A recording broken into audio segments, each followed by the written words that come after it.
everybody. Welcome back to the 30 Minutes of Fame podcast.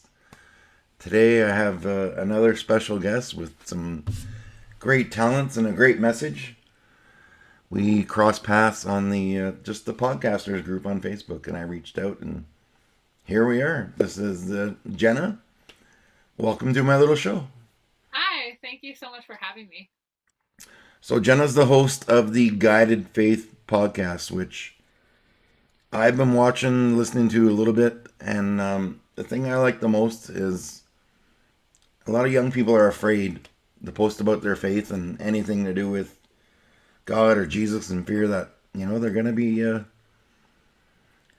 blocked or flagged or shut down by the algorithm. But it's nice to see someone standing up. So, how'd you get started in that? When was your big coming back to God moment? I think you said 6 years ago, close to that. Yeah, Let's start there. yeah, absolutely. So I was in a domestic violent relationship when I found Jesus, and it was during COVID, so it was just like a crazy time. And I just kind of like I ended up. It's kind of a interesting story because I wouldn't say I was raised Christian, but like I did go to youth group as a child and stuff like that as a young like teenager. And like church was something I did when I was little, but it was never like a consistent thing. And so I kind of like went through my own phase where I rebelled against it, and then I found myself in a crazy relationship. And then I ended up meeting somebody at TELUS when I was working at TELUS, and he became one of my good friends, and he started talking about God in a way that I never heard before. And I started listening to the conversation, and I went up to him and I was like, "Hey, like I would really like to know kind of more about this." And I told him the unfortunate experiences I had with the church and how like I was taught that God is racist and stuff like that, because there was so many different cultures out there about that stuff. And he's like, "No, Jenna, that's not God." He's like, "No." And then so he introduced me to this church, and I started my faith journey then. But I was also like, he was there for a lot of the he knew what was going on, right, behind closed doors. But um it was just a really crazy time because my boyfriend at the time did we did pray at times, and like I did try to bring God into it, but it was just so unequally yoked, so unstable, that God just ripped me out of it in 2022.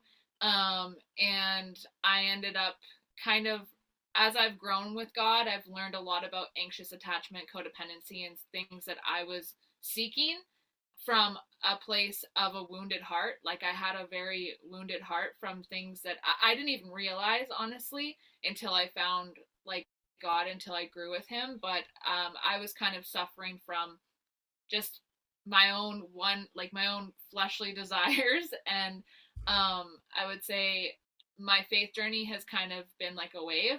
And I always like to tell people that your faith journey, it's you're on we're always on different I guess journeys with it, because it's you're growing, right? And so even though I've been a Christian for 6 years, I haven't always been like where I am today. Actually, most of my Christianity has been lukewarm, and so I kind of was just battling with a lot of that. Like, I need to put myself first. Like, I kind of went from a codependent to a hyper independent. I started guarding my heart and being like, I don't need no man. I had this pride basically because I was scared.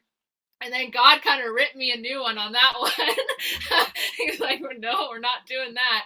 And so I ended up um, I ended up in 2022. I ended up wanting to be a life coach and start my own business. That didn't work out very well. And then I started the originally my podcast was actually Guided Mistakes, and I started it I think last year in 2025, and I was not seeing any success because I was bringing on people from all walks of life, not just like it was still the lukewarm, right? And so God ended up pulling me to Daniel, and he was like, "You need to give me your podcast." And so I relaunched it as Guided Faith, and now it's just blowing up. Like everything is just thriving, and it's all because of the Lord. And I feel like it's in this past year too. Like last year, I spent like a good month in isolation healing anxious attachment wounds and like really working on myself. And I feel like I'm slowly now getting to a place of like content with God. And even though it's not perfect, I'm definitely like the codependency is completely gone and it's been gone for a while. But like I had to kind of heal the guarded part of me, because I always think it's important to recognize that like we're a victim of our own behaviors. And I think that was really hard for me to swallow for a long time because I spent so much time hating my ex, but I realized I'm like, I don't need to forgive him for him. I need to forgive him for myself because Mm. this is not healthy to carry this. And so I think I mean, I've moved past it and now I like, pray for him and want the best for him, but I don't have like a relationship or anything. Like there's no contact, but I just think it's been a lot of learning and retraining my my retraining my brain and learning new habits and just it's been like this. So with your podcast, everyone that I've had on here that has their own show, I always ask this, regardless of how many episodes you've done, there's that one moment, that one guest that said something that's just stuck with you and hit your heart. Do you have that one moment you always think about so far, or is that still to come? Yeah, I do. Her story made me cry for sure, and she was one of my earlier guests when I first started the podcast. And yeah, her story made me cry. It was wow. I'm a dad. My daughter is about to turn 12, and one of my very first guests, when I just started this stuff out, she was when she was the same age my daughter was. She was working at a horse like a barn with horse, like where they do the horse competition and stuff. She was like taking care of horses, and she was sexually abused by a guy for 6 years at that barn. And that episode still makes my skin crawl because just the details of that, and just as a dad, being a girl dad, all you want to do is protect your kid. And just hearing that story like firsthand from someone, I still think about it. I still check in on her. But this woman turned her life around. Now she's a coach for women or kids that are going through that sort of situation and feel guilty about it. And like it's all up here, right? It's so powerful. There's just so many moments like that. And Yeah, that's why I never really care about numbers or see how many views. Like, it's nice to watch sometimes. It's fun. If one takes off, you're like, oh, cool, this one's doing great. yeah, But it's not when someone reaches out to you and says that episode impacted me. That's everything right there. absolutely. And yeah, I mean that's what it's about, right? It's about community and connections. And I think yes, there's a financial piece of it. We all want to feel like we all want to be like able to provide for our homes and stuff like that. That's such a normal thing, but I think it's making sure that you're remembering why you're doing what you're doing. And I think like going back to the glory of God and realizing that it's you can make such a larger impact than just money. It's Oh worth yeah, it's. it. I know I'm 800 subscribers away from being even considered for that on YouTube, but I don't care. It's the guests that say, hey, you know what? Just talking to you, telling my story for the first time was better than any psychiatrist I've ever been to, and that's the power, right? And I love it. And the music, I find a lot of my music guests when I'm scrolling late at night, if I'm starting to feel anxiety coming on, because I don't really get panic attacks anymore. I know how to control them. So when they start, that's when I start scrolling TikTok looking for musicians, and that's how I end up with most of my guests that are musicians. I'm like, hey, I found you at 2 o'clock in the morning. Let's. I didn't send you a hey, still up message. I waited till the next day. But Fair enough. Well, yeah, I mean, I think one thing I'm learning with that too is God will guide you, but He still wants you to put in the work, right? And I know for me too that the reason why I have all these new guests coming on is because I'm actively pursuing it. I'm putting in the work and the effort to. When you seek, you shall find. well, you know what? My girlfriend and my best friend, Pastor Joseph, for like months and months, they'd say to me, you know what? God is working through you, and these guests are coming on. And a couple weekends ago, we had a church concert here at our church, and I got up and I played a song that was played at my grandmother's funeral. How great they are. I've never been able to hear it without bawling my face off. And I'm like, you know what? I'm gonna get up and sing it. Yeah. And I told the audience this was played at my. If I stop, can you help me out with it? And there's only like 40 people there. But when they could sense if I got emotional, I had to stop. They just took over singing, and man, I felt like I was at like a football stadium with 80,000 people singing along with me. Wow. It just went. I could feel it right from my head to toe, so much that I'd made it through the song, and then I'm like, can we just do that chorus one more time? And everyone's singing along with me. And my parents are ministers, right? So I sent them the clip, and I'm like, did you ever think you'd see this? And no, my mom watched it like 18 times, right? Aw, It's wow. it's pretty powerful, the things that are happening, and just meeting people like you and this other guests that are coming on. I love it. Yeah, absolutely. Praise Um, the Lord. how many episodes are you in to your podcast, and how many? I've lost count. Honestly, I have no idea. I don't even count the numbers really much. I'm like, I probably have. I could say I definitely have probably 50 or more. Now you have a little mini docu series, a 4-part video. Tell us about that, and I'll put the link down in the bottom if anyone wants to go watch that as well. Yeah. So for a while, I I was hesitant about sharing about my domestic violent relationship, and I'm still going to be probably very filtered because I don't want to be that person that gossips, but I know that God does want me to talk about it a little bit, and I think he wants me to talk about it from my perspective and from my own choices, because I think that it is important to be careful because of the political and legal side of things, but for me it's more just I feel like domestic violence is just so common, and codependency is just a huge part of my story. And I just kind of felt was I've already done a documentary before. I took video productions in class. I've always been very creative, and I was like, you know what? I need to make a docu series about my my story, and how to encourage people to take themselves from being victims and to taking the power back with Jesus, and realizing that you deserve so much more than abuse. You deserve the love of Christ. And I think for me it's about taking accountability and chasing after God, no matter what you've been through in life, and finding the strength to leave abusive situations, because sometimes sometimes like we do find ourselves in situations, but I always one thing I've learned is me getting myself into a relationship like that was because the core of that issue, the root cause, was seeking a need that I didn't get, when I was younger, right? We all have a reason for our choices, right? We all do that, and I acted out of my emotions, and I was seeking things that only the Lord could give me, um, and so that led me to a crazy relationship that literally almost destroyed my life. So I think that relationship taught me a lot, but it also taught me a lot about myself and the things that I was settling for.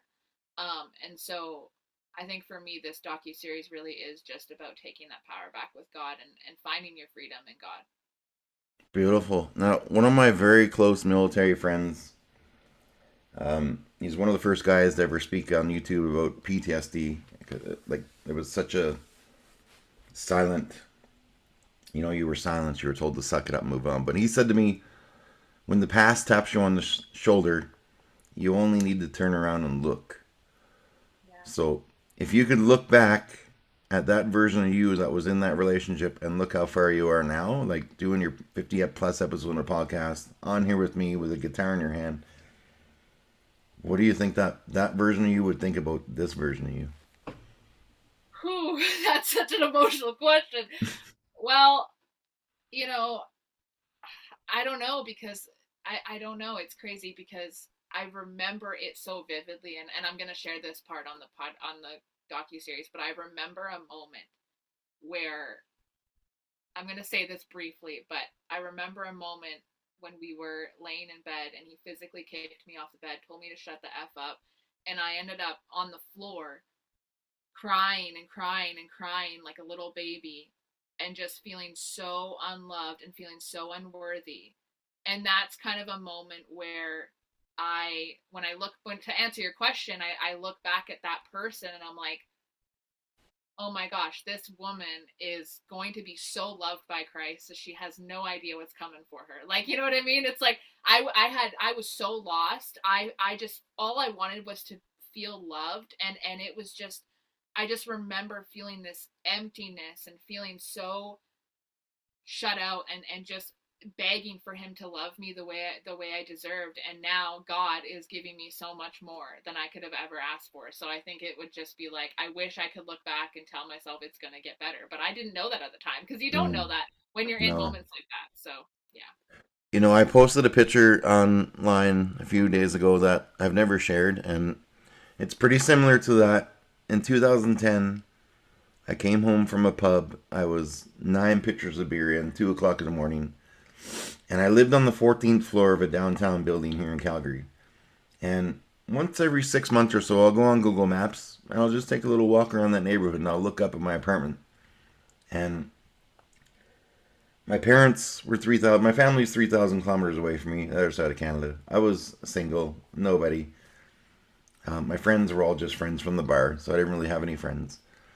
And I was just staring at the ground, watching the traffic. And I thought to myself, would anyone even give a shit if I leaped off here? And I was on my deck, wasted drunk, and it's like I felt something grab my shoulder and just push me slam into my apartment. Wow. And so every now and then I'll pull up my apartment on Google Earth and I'll just look at it and like, wow, that was 16 years ago. And look at me now. I'm a dad. I got an amazing girlfriend. My best friend's a pastor. I'm singing at church sober. Like, people say, would you ever go back and change anything? And with the stabbing and all that, I wouldn't change a damn thing, because everything that happened led me here. And it's beautiful. Wow. And I go back and look at it. And I shared that story online, a brief part of it, about 4 years ago. And I said, this is my rock bottom. I've never posted about that moment of weakness before. And Michael Landsberg, who's used to be on TSN, has the Sick Not Weak program. He replies back and he says, my man, that was not a moment of weakness. That was the strongest moment of your life. And yeah, so I think about that a lot and those little things, and it's, yeah. Definitely. And praise God. I'm so glad you're here. Like, and God has a plan for your life too. Well, I'm starting to see it. My girlfriend always says it. My pastor's always like, there's a light. I can feel a light. And then when those people were singing with me, that's a moment I'll never forget for the rest of my life. Yeah. Because like I said, it was 40 people, but to me it sounded like 40,000 people. Yeah. So Wow.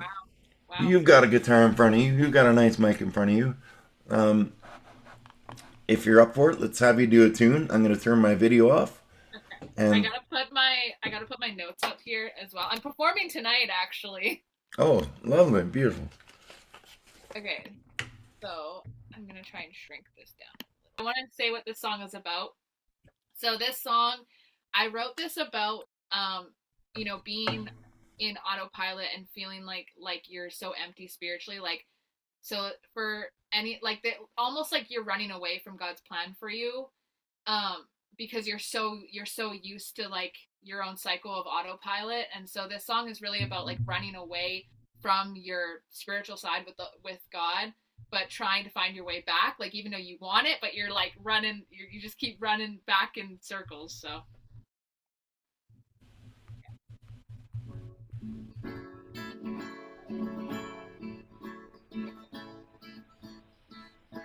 I keep myself awake some days. I don't always know the right thing to say.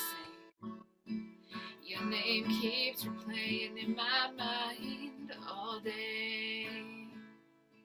No matter what I do or continue to seek, the Lord is trying to keep me from burning myself away. 'Cause you're running and running and running towards a light that keeps on shining. And you're running and running and running into things that keep catching up to you. And you're trying and trying and trying to catch your breath while your head is spinning all over the place. Can you hear it okay? Yes. Okay. I can take a hand, I can see what's happening beneath the surface. I just want you to let me in. I ain't here to play on games. I'm here to keep this fire from burning away. Because whether you're ready to see it, God has chosen you and I'm here for it. 'Cause you're running and running and running towards the light that keeps on shining. But you're running and running and running into things that keep catching up to you. And you're trying and trying and trying to catch your breath while your head is spinning all over the place.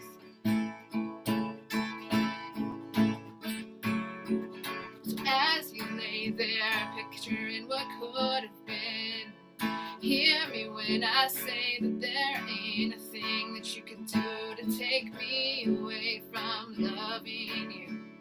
God has a plan, and no matter how long it takes, I'm here for you anyways. 'Cause you're running and running and running towards a light that keeps on shining. Yes. Okay. You know what? That's part of that felt like you were singing about my life here. That's Really? well, I was running for 25 years, and because of being stabbed and being drunk 6 nights a week, I didn't feel I was worthy of anything, and so yeah, that's gonna hit a lot of people, and you know, I see a lot of people posting about their faith online or posting a song they wrote, but it's always older people. Like I'm 50, so I don't think about my age. I almost didn't see 18, but it's so refreshing and nice to see. I don't know how old you are, but I assume you're in your 20s. I'm 29. Okay, there we go. So you're in your 20s, 28.99 plus tax. But it's just so refreshing, and you have a light, and Thank you. me and my girlfriend, we watched a couple of your episodes and we can see it. Like she said, she has a light, and here we are together. And I didn't have this on my 2026 bingo card, that's for sure. Well, thank you. I appreciate it. I'm hoping tonight that, there's someone at the pub that needs to hear the song. So yeah. Well, and you never know. It's all about that one person, right? 2 weeks before I started this podcast, I was a guest. This lady invited me on. She's a nurse in Chicago, and she does a show every week called Carla's Heart to Heart. And just the sweetest lady, you see these movies with the old sweet grandma in them. It was like just chatting with her. But at that time, my story had been on like Fox and CNN. A couple things went viral, and she's like, "Listen, before you come on my show, like it only gets 10 plays a week." I'm like, "Do you still want to come do my little show?" I'm like, "Listen," and this is gonna sound so cliche when I tell this, but I don't care. I said, if one person tunes into your show that is me on that balcony thinking about jumping off, not really thinking about, wondering if anyone would give a shit if you did jump off. That's more what it was like. And they reach out and get help. It's worth more than if your podcast has 10 million views. Yeah, absolutely. And that stuck with me. Like I'll go check the numbers every few days. I'm like, okay, this one's doing pretty good. This one's doing good. But then, like that rapper that I had on Dazzy, I keep talking about him. That started like this with his hoodie down, and then halfway through his head's up and the hoodie's down, and then 45 minutes into the show, he's got this big smile on his face. Wow. And me and him have become like this. In like 3 weeks, it's like one of the best friends I've ever had. Like we check in each other. It's cool, and that's worth to me more than anything. So Absolutely. And yeah, that's what I mean. You can build community with this too. It's like building like lifelong friendships. It's so if someone's out here watching and they've got a story to share, or they want to share their testimony, how do they get a hold of you? email me at guidedfaithandmusic@outlook.com, and then my Instagram is iJennaEllenMusic, and my TikTok is iJennaEllenMusic. Which I will have all right down there in that funky little description. Just go check it out. Don't forget to like, subscribe, share, all that cool shit my daughter tells me to say. But I got one more question for you, and then we'll call it a day. I end all my episodes with this, but a 100-meter pigeon carrying contest. How many pigeons could you fit in your arms and still have in your arms when you cross the finish line? Oh. I don't know. For me, I'd probably say 2. Two. Oh, okay. That'll put you in second last place out of 84 episodes. The only one lower was Leslie Horton from Global News Calgary, who was afraid of Canada geese and pigeons, so she wouldn't touch the question. Fair enough. But that'll also tie you with Brett the Hitman Hart. He said 2, one in each hand. That's it. Oh my gosh. And you're wearing Bret Hart colors, so that's kind of fitting. Wasn't he the wrestler? Or... He's the best Canadian wrestler of all time. I got to go to a hockey game with him, and That is ironic because my dad once told me that if I was a boy, he was going to name me Brett. And you're wearing Bret Hart colors. How cool is that? So ironic. So now I gotta send him this episode on Twitter. That's my goal.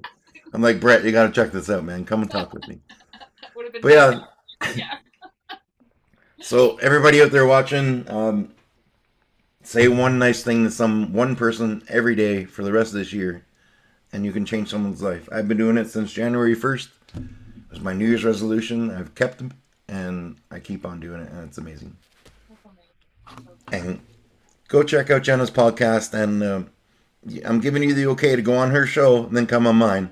Yeah. But for any faith people out there, you can have that exclusive. There you go. All right. Have a great day. You too. Thank you. Okay.